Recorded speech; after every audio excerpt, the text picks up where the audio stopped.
Hello, welcome to proxy ज्ञान। मेरा नाम शबाज है दोस्तों। उम्मीद करता हूँ आप सब अच्छे होंगे।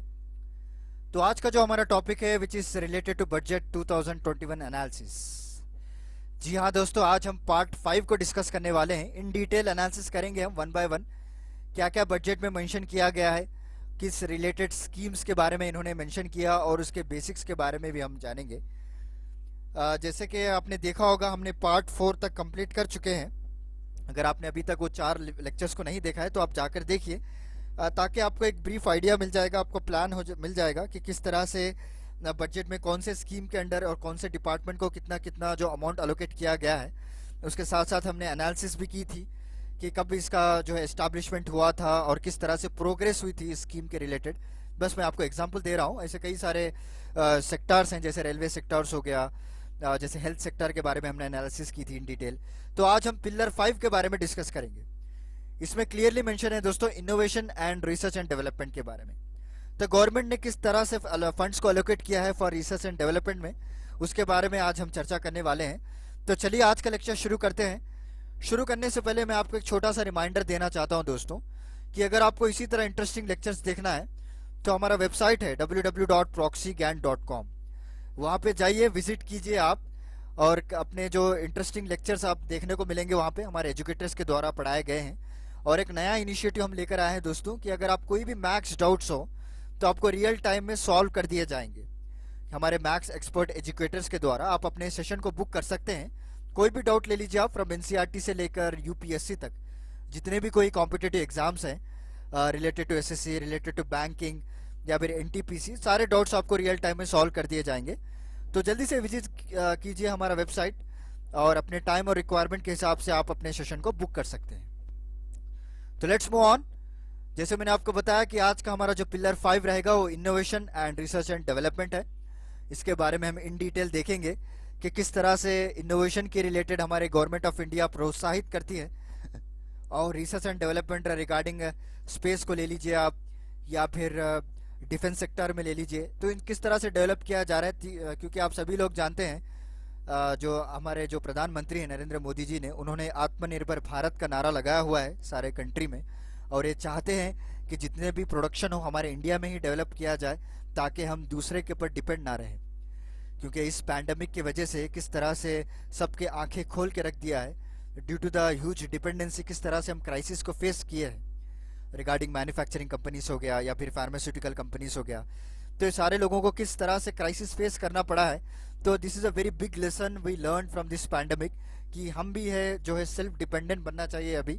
Okay, and we also come up with some research and development, so that एक तो आपको सेल्फ डिपेंडेंट रहेगा, on other side we can also increase our revenue by exporting this kind of technologies, right. So we can also export our technologies to various countries. Revenue भी आपको generate करेगा, exports बढ़ेंगे, हमारे physical deficit कम होगा, ये balance of trade बना रहेगा, ये सारा कुछ लिंकेज रहेगा आपको, राइट। तो चलिए आज का लेक्चर हम शुरू करते हैं। तो नेशनल रिसर्च, पहले पहले जो है मैं आपको हाइलाइट्स बता देता हूं दोस्तों, कि बजट में किस तरह से क्या क्या कितने फंड्स अलोकेट किए गए हैं। उसके बाद हम one by one in detail analysis करेंगे। ओके, तो नेशनल रिसर्च फाउंडेशन जो 2019 में इसको लाया गया था, तो इस साल बजट में इसको 50,000 करोड़ की फंडिंग दी गई है ओवर 5 ईयर्स। मतलब 5 ईयर्स तक गवर्नमेंट के जरिए से इनको 50,000 करोड़ की फंडिंग प्रोवाइड की जाएगी, ताकि एक रिसर्च फाउंडेशन को डेवलप किया जाए। सो ये कई सारे एक्टिव जो सेक्टर्स के रिलेटेड रिसर्च कैरी आउट करते हैं, जो कि बायो टेक्नोलॉजी हो गया या फिर जेनेटिक इंजीनियरिंग को लेकर, और नेक्स्ट जो है केमिकल इंजीनियरिंग को लेकर, सारा कुछ रिसर्च यहाँ पे कैरी आउट किया जाता है। इसको पहली बार लाया गया था जुलाई के 2019 में, और इस बार इन्होंने 50,000 करोड़ भी एलोकेट किया है, ताकि ओवरऑल जो हमारा रिसर्च इकोसिस्टम है उसको हम स्ट्रेंथ प्रोवाइड कर सकें। और जितने भी प्रायोरिटीज एरियाज हैं, अब मेन प्रायोरिटी एरिया अगर आप देखें सारे देश में, तो medical health facility is one of the most priority areas in our country right now. So उसके अंदर रिसर्च को डेवलप करना, वैक्सीन को डेवलप करना, ये सारा कुछ जो है एनआरएफ देखता है। तो इनको प्रॉपर फंडिंग की भी ज़रूरत है। Without the resource, without the infrastructure, how can they carry out, right. तो इसीलिए इन्होंने एलोकेट कर दिया था 50,000 करोड़। आप बस याद कर लीजिए, अगर आपको एग्जाम में पूछे तो आप इजीली इसको आंसर कर पाएंगे। तो नेक्स्ट डिजिटल पेमेंट्स की बात करें, this is one of the most innovative thing which this जो बीजेपी गवर्नमेंट, जो मोदी गवर्नमेंट है, जो इन्होंने लाए थे, कि इससे पहले अगर आप देखा होगा कि कोई भी डिजिटल पेमेंट नहीं हो रहा था बिफोर पोस्ट 2014 अगर आप देखें पोस्ट, राइट, तो जब से ये इंडिया गवर्नमेंट आने से पहले तो very less digital payments were carried out most, but now it is even small पान शॉप भी अगर आप देखें तो वहाँ पे भी आपको गूगल पे या फ़ोन पे और भीम जो ऐप है उसके तरह से आपको डिजिटल पेमेंट्स दिखेंगी। और जब ये स्कीम आई थी जनधन योजना, तो उसके तहत more than crores of accounts खोला गया था, ताकि लोगों के पास जो पैसा है वो प्रॉपरली सेव हो सके, and return we can invest in our production activities, we can generate the revenue. तो ये जनधन योजना ने एक breakthrough activity carry out की थी रिगार्डिंग दस डिजिटल पेमेंट्स। ओके, तो इस बार इन्होंने 1500 करोड़ भी अलोकेट कर दिया है फॉर प्रपोज स्कीम्स, और फाइनेंशियल इंसेंटिव्स भी इन्होंने प्रोवाइड कर दिया है।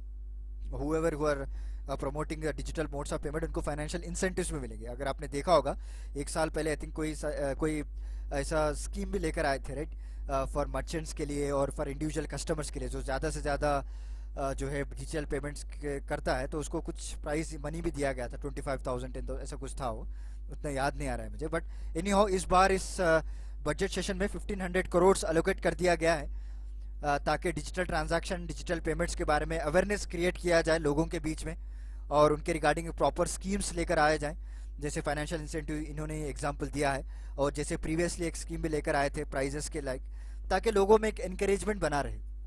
इससे क्या है, हम अपने ब्लैक मनी को रोक सकते हैं और कई सारे फ्रॉड ट्रांजैक्शन को हम रोक सकते हैं।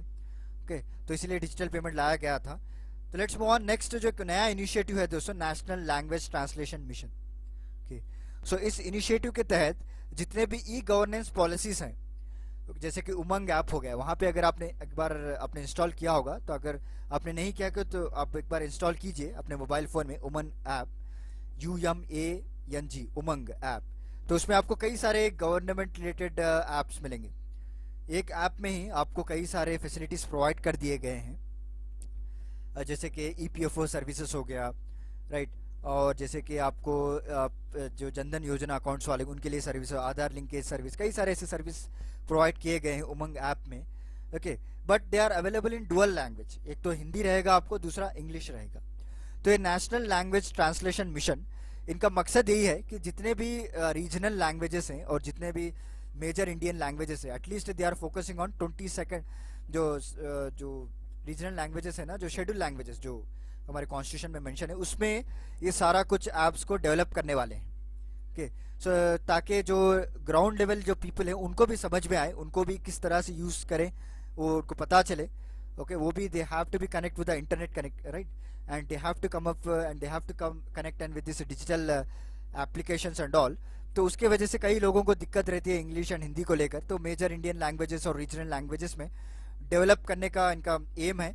आगे हम इन डिटेल में आपको पढ़ाऊंगा national language translation mission, next slide में हम पढ़ेंगे। And next is part of Gaganyaan mission activities. जैसे कि आप सभी लोग जानते हैं कि हमारे जो प्रधानमंत्री मोदी जी, उन्होंने वादा किया था इंडिपेंडेंस स्पीच के टाइम पे कि हम जो है मैंड मिशन भेजने वाले हैं स्पेस में एस्ट्रोनॉट्स के साथ। तो इसके लिए हमने रशिया के साथ टाई अप भी किया है और इनकी ट्रेनिंग भी चल रही है, और पहली बार एक महिला भी रहेंगी इसमें गगनयान मिशन में, इंक्लूडिंग वुमेन के साथ एक क्रूज स्पेस को भेजा जा रहा है। तो उसके तहत भी इन्होंने बात की है कि 2021 फर्स्ट अनमैन्ड को लॉन्च किया जाएगा दिसंबर के महीने में टेस्टिंग के लिए, क्योंकि ये एक्टिविटी जो है 3 स्पेस फ्लाइट्स रहेंगे, 2 जो है आपको अनमैन्ड रहेगा और 1 मैन्ड मिशन रहेगा। ओके, तो इसके रिलेटेड भी इन्होंने कई सारे फंडिंग को एलोकेट किया है। तो this is about budget activities which has announced this time, और जो फंड्स भी एलोकेशन किए थे for national research foundation, and जो डिजिटल ट्रांजैक्शन है 1500 करोड़ उसके लिए भी एलोकेट कर दिया गया था, और गगनयान मिशन के लिए भी इन्होंने एलोकेट किया है। तो let's move on, we will go for detail analysis now. जैसे मैंने आपको बताया कि new initiative in national language translation mission, तो इसके तहत इनका मकसद यही है कि जो भी ऐप्स हो या फिर जो भी रिसर्च एक्टिविटीज़ हो, जो भी मटेरियल हो, ये एक जो है बाइलिंगुअल लैंग्वेज में रहा जाए, एक इंग्लिश में रहे और one of the native Indian language, and rest अभी जो नेक्स्ट जो अपडेट मिला है कि they are also developing in the regional languages also, ताकि लोगों तक पहुंचे कि क्या क्या रिसर्च एक्टिविटीज़ कैरी आउट किए जा रहे हैं। ओके, और जैसे कि आप सभी लोग जानते हैं कि PM स्टैक उसे कहा जाता है, एक कमेटी बनाई गई थी, prime minister science and technology innovation advisory council. तो इसके तहत प्राइम मिनिस्टर को एडवाइस दिया जाता है कि किस तरह से आप टेक्नोलॉजी को अपग्रेड कर सकते हैं। How you will develop your technologies, and कई सारे एक्सपर्ट्स रहते हैं इस कमिटी में. So they will suggest the prime minister from time to time.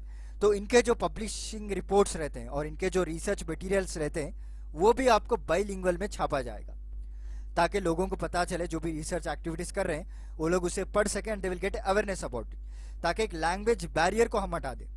Nowadays most of the people are facing the language barrier, right. तो government ये चाहती है कि एक ऐसा माहौल बने, एक ऐसा इकोसिस्टम बनाया जाए कि सब लोग एक ही पेज पे आए. ऐसा नहीं है कि कोई न्यूज़ पढ़ना हो तो सिर्फ इंग्लिश में ही पब्लिश कर रहे हैं आप, और उसको न्यूज़ जानने के लिए किसी और के पास जाकर हम ट्रांसलेट कराना पड़ रहा है. So they are not on the same page, right. तो इसके एक इक्वालिटी लाने के लिए in the terms of language और ये लैंग्वेज बैरियर को रिमूव करने के लिए सेंट्रल एंड स्टेट जो एजेंसी है उनको ये हिदायत दी गई है कि आप जितने भी पब्लिशिंग करोगे अपने मटेरियल्स को, आप तो लोकल लैंग्वेज में प्रिंट करो. इंग्लिश तो ऑब्वियसली प्रिंट होगी, और हिंदी, ये 3 लैंग्वेजेस में प्रिंट करने के कई सारे गाइडलाइंस भी इशू किए गए हैं. और नेशनल लैंग्वेज ट्रांसलेशन मिशन का भी यही मकसद है कि जितने भी मटेरियल्स है उसको बाइलिंगुअली प्रिंट किया जाए. और उसको इम्प्लीमेंट कौन कर रहा है, कौन सी मिनिस्ट्री कर रही है दोस्तों? सो एक्चुअली ये अंडर आता है ministry of HRD and department of science and technology. But implementation की बात करें तो IT ministry is also been the part of this implementation, because कई सारे ऐसे ऐप्स होते हैं डिजिटल ऐप जहाँ पे आईटी को काम करना पड़ता है. So they need to develop this apps and with regional languages, जैसे कि भीम ऐप हो गया या फिर कोई डिजिटल पेमेंट हो गए, राइट. जैसे कि उमंग सर्विसेज के जैसा और कोई ऐप लाना चाह रही है इन फ्यूचर गवर्नमेंट में, तो वो आपको रीजनल लैंग्वेज में करना है, तो obviously you will need the help of IT also. Without the IT you are not going to launch any applications. तो इसकी इम्प्लीमेंटेशन आपको आईटी मिनिस्ट्री के द्वारा किया जा रहा है. बट एनी हाउ ये मिशन जो है आपको ministry of HRD and department of science and technology के अंडर आ रहा है. क्लियर हो गया आपको? और इसमें जो है 2 pronged जो है स्ट्रैटेजीज फॉलो की जाएगी. देखिए इसमें क्या है, विन विन सिचुएशन रहेगा. एक तो आपको ट्रांसलेशन एक्टिविटीज में एम्प्लॉयमेंट जनरेट होगी, जो डुअल लैंग्वेजेस जानता है, जो कन्वर्ट करना जानता है फ्रॉम इंग्लिश टू तेलुगु या फिर English to Malayalam, English to Kannada, English to Hindi, तो उसको तो आप एम्प्लॉयमेंट दे ही रहे हो. ओके. और उसके बाद जो है कई सारे ऐसे लोग होते हैं जिनको except English they know and read the other languages like local language, तो उनको भी आपको मदद मिल जाएगी. कई सारे जनरल्स या गवर्नमेंट जो क्या कहना चाहती है अपने जो स्कीम्स से रिलेटेड, वो छाप सकती है लोकल लैंग्वेजेस में. It will create awareness among the people, students हो या टीचर्स हो, जितने भी हैं जनरल रीडर्स हैं, तो उनको भी आपको अपना जो मिशन है वो समझा पा रहे हैं. So there will be a win win situation for both. एक तो आप एक तरफ से एम्प्लॉयमेंट भी जनरेट कर रहे हो, दूसरी तरफ से आप अवेयरनेस भी क्रिएट कर रहे हो. So this is about national language translation mission. तो उम्मीद करता हूँ आपको जो है समझ में आ गया होगा. तो इसके तहत अभी गवर्नमेंट वर्कआउट कर रही है, एक प्रॉपर इंफ्रास्ट्रक्चर डेवलप करने की उन्होंने बात की है, और इंटरनेट यूज़ करते हुए इसको कनेक्टिविटी बनाए रखना, इसकी बात की थी हमारे निर्मला सीतारामन जी ने बजट स्पीच के दौरान. तो देखते हैं ग्राउंड रियलिटी क्या होता है. तो नेक्स्ट हमने डिस्कस किया था गगनयान मिशन के बारे में, राइट. तो गगनयान मिशन जो कि हमारे मोदी जी ने कहा था कि हम इसरो के ज़रिए से एक फ्लाइट को भेजेंगे, ह्यूमन स्पेस फ्लाइट प्रोग्राम, ताकि वहाँ पे जाकर ये लोग स्टडी करेंगे, रिसर्च करेंगे, and we are also not behind when we are compare to the global competitiveness. Okay. और इसमें एक वुमेन को भी इंक्लूड किया गया है. अगर आपने देखा होगा कि रशिया में इनको जो है they are undergoing training also due to this pandemic की वजह से थोड़ा स्टॉप हो गया था, but still they are undergoing the trainings. और पहली बार जो अनमैन्ड स्पेस फ्लाइट भेजा जा रहा है इस साल दिसंबर 2021 में, बट गगनयान मिशन जो है 2022 में इसको लॉन्च किया जाएगा. तो मेनली ये 3 स्पेस फ्लाइट्स रहेंगे दोस्तों, 2 अनमैन्ड और 1 मैन्ड रहेगा.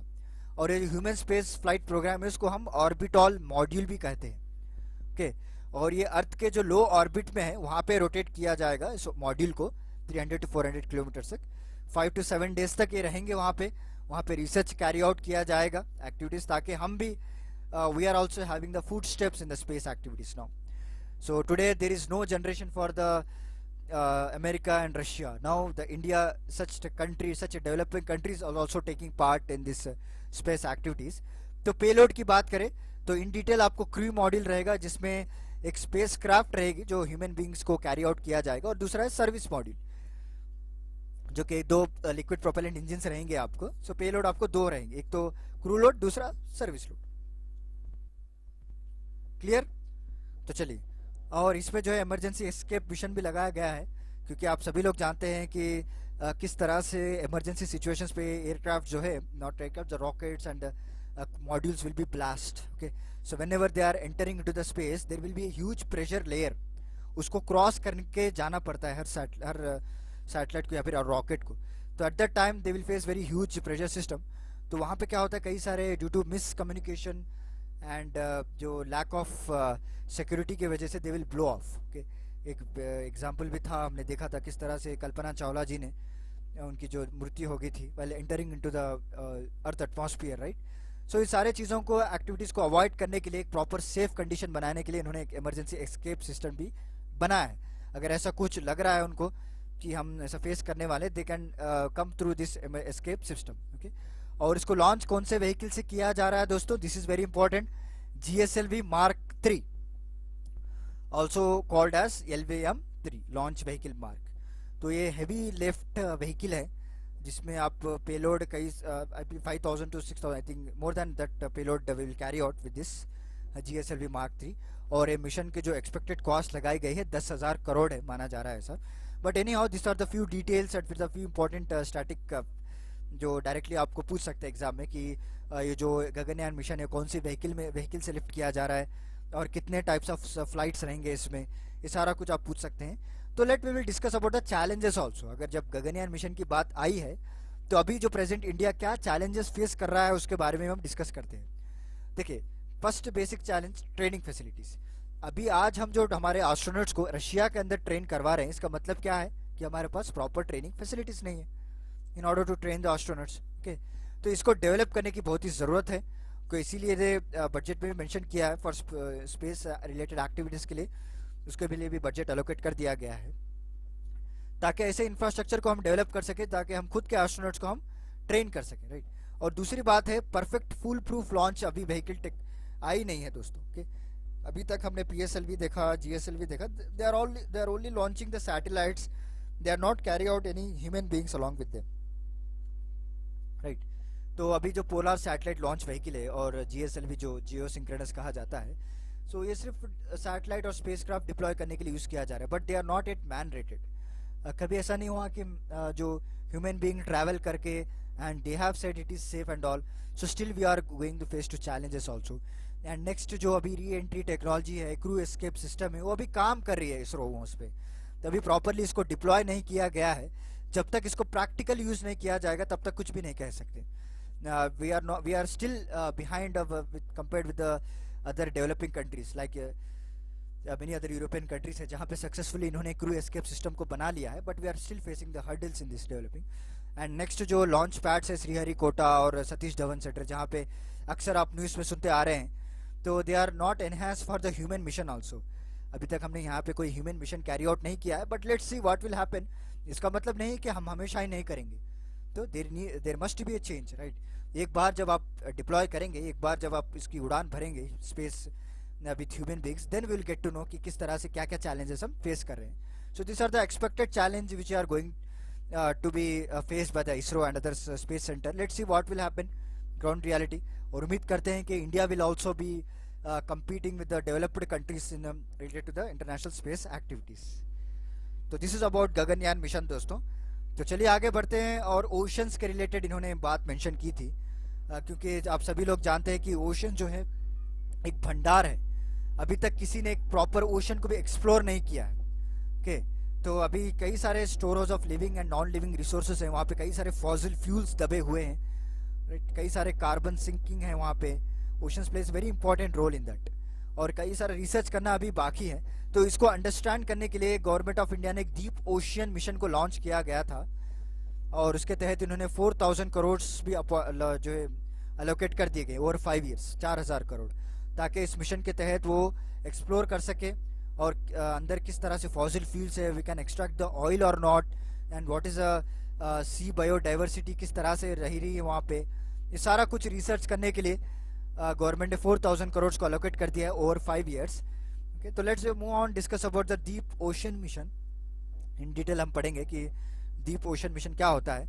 So this mission actually propose by the ISRO के द्वारा इस मिशन को लाया गया था, क्योंकि हम जो है अंडर वाटर रोबोटिक्स भेजेंगे ताकि हम स्टडी कर पाएँ क्या क्या मिनरल्स हैं वहाँ पे, और सी बेड जो है किस तरह से दबाए रखा है अपने अंदर, कितने गहरे फॉसिल फ्यूल्स को लेके, या कई सारे नेचुरल रिसोर्सेज हैं जिसको हम रीयूज कर सकते हैं। ये सारा कुछ जो स्टडी करने के लिए इन्होंने एक मिशन को लाया है। सॉरी दोस्तों, थोड़ा मेरा गला खराब हो गया, जस्ट अ मिनट।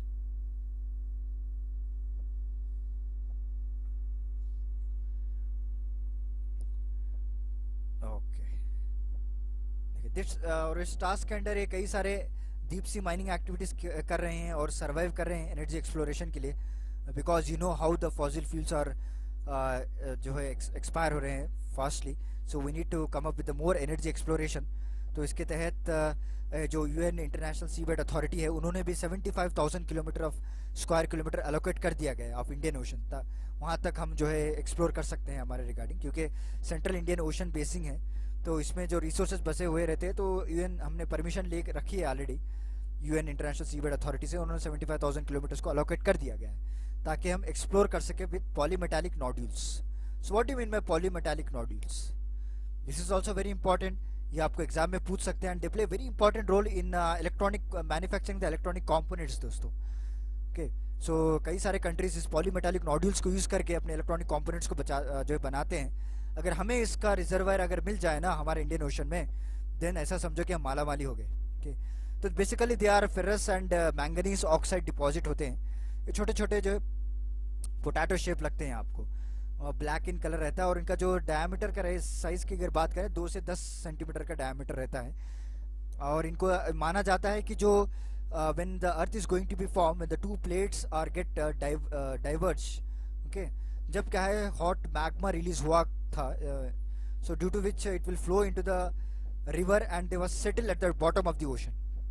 से आपको कई सारे मिनरल्स भी हम डेवलप कर सकते हैं। तो ये सारे चीज़ें ये लोग जो है स्टडी करने के लिए इस डीप ओशन मिशन को लाया गया है। ओके, नेक्स्ट हो गया हमारा टैक्स प्रपोजल्स। ये भी आप याद रख लीजिए, what is polymetallic nodules, they are nothing but ferrous and manganese oxide deposit. ये आपको एक बार एग्जाम में पूछ सकते हैं। ओके, और they look like a potato shape and porous. Next होगा टैक्स प्रपोजल की बात करें तो टैक्स प्रपोजल में क्या क्या चेंज किए गए वो वेरी इंपॉर्टेंट है। बेसिकली इस बार कोई टैक्स के बारे में उतना चेंजेस नहीं किया गया है। कॉमन पीपल के लिए आपको डायरेक्ट टैक्स जो स्लैब्स डिसाइड किए गए थे 2020 में, उसी को इन्होंने कंटिन्यू किया। बट एनी हाउ, जो सीनियर सिटीजन है अबाउ 75 ईयर्स ऑफ एज, उनके पेंशनर्स और उस पर क्या है इनकम टैक्स फाइल करने की कोई ज़रूरत नहीं है, जो अपने इनकम पेंशन के ऊपर डिपेंड रहती है। सो उसके वजह से क्या है they need not file that income tax return over the 75 years of age. ये एक नया पॉइंट इसमें लाया गया है। और कई सारे स्टैटिक डाटा भी बताया गया है दोस्तों, क्या बिटवीन 1 ईयर इन्होंने क्या क्या अचीवमेंट किया है। जैसे कि आप देख रहे हैं कि रिटर्न फाइल हुए थे, ऑलमोस्ट डबल हो गया था 6.48 करोड़। ओके, पहले तो 3 करोड़ रिटर्न फाइल हुआ करते थे 2014 में, now it has been double two 6 crore. और जो रीओपनिंग केसेस हैं, जो भी डिस्प्यूट सेटलमेंट मैकेनिज्म से रिलेटेड टू टैक्सेस, सो उसको रीओपनिंग केसेस का ईयर्स भी इन्होंने रिड्यूस कर दिया गया है फ्रॉम 6 ईयर्स टू 3 ईयर्स। मतलब 6 ईयर्स के अंदर भी उसको कभी भी रीओपन किया जाता था। इसकी वजह से क्या हो रहा था, टाइम लैगिंग आ रही थी, इश्यूज बहुत लेट रिजॉल्व हो रहे थे, तो उन्होंने इसका टाइम पीरियड भी रिड्यूस कर दिया to 3 years. And this is one of the most important point to be noted down, कि आपको इनकम टैक्स फाइल करने की कोई जरूरत नहीं है for senior citizen over 75 years of age. उसके बाद रिमाइनिंग पार्ट तो उन्होंने सिर्फ अचीवमेंट्स दिखाए हैं अपने, कि किस तरह से हमने कॉर्पोरेट टैक्स को रिड्यूस कर दिया, and India is one of the lowest tax country in the world, इस तरह से इन्होंने बताया। और इनकम टैक्स फाइलर्स के बारे में किस तरह से डाटा वो इंक्रीज़ हो चुका है उसके बारे में उन्होंने बताया था। ओके, और अट्रैक्टिंग फॉरेन इन्वेस्टमेंट की अगर बात करें तो इन्होंने इस बार इंफ्रास्ट्रक्चर डेट फंड्स को लाने का मंजूरी दी है, ताकि हम जीरो कूपन बॉन्ड्स इशू कर सके।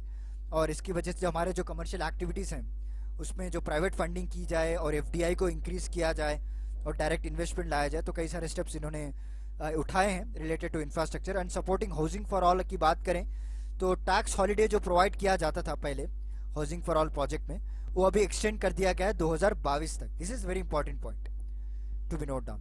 जो टैक्स हॉलीडे था, जितने भी हाउसेस जो बनाए जाते हैं जो हाउसिंग फॉर ऑल में, उसको 2022 तक इन लोगों ने have extended time and tax exemption allowed for affordable rental housing projects also। okay, और इनको जो एडिशनल डिडक्शन ऑफ इंटरेस्ट भी दिया गया है 1.5 लाख तक फॉर लोन टेकन। कोई भी जो स्कीम के अंदर आते हैं हाउसिंग फॉर ऑल के अंदर जो भी लोन लेते हैं तो उनको एडिशनल इंटरेस्ट कट कर दिया गया है अप टू 1.5 लाख तक। और इनके रूल्स का जो इंटरेस्ट है वो भी एक्सटेंड कर दिया गया है मार्च 2022 तक। तो this is about today's lecture दोस्तों। उम्मीद करता हूँ कि आपको पसंद आया होगा कि हमने डिस्कस किया innovation and research and development को लेकर क्या क्या गवर्नमेंट स्टेप्स उठा रही थी। उसके बाद हमने गगनयान मिशन के बारे में इन डिटेल में पढ़ा। Okay, then we will discuss about the tax proposals also. उसके बाद किस तरह से इंफ्रास्ट्रक्चर में एफडीआई को इंक्रीज करने की बात की गई है बजट में by issuing zero coupon bonds to them.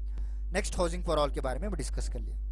तो चलिए फिर मिलता हूँ मैं आपको next pillar and last pillar जो पिलर 6 है उस लेक्चर के साथ। तब तक के लिए धन्यवाद दोस्तों।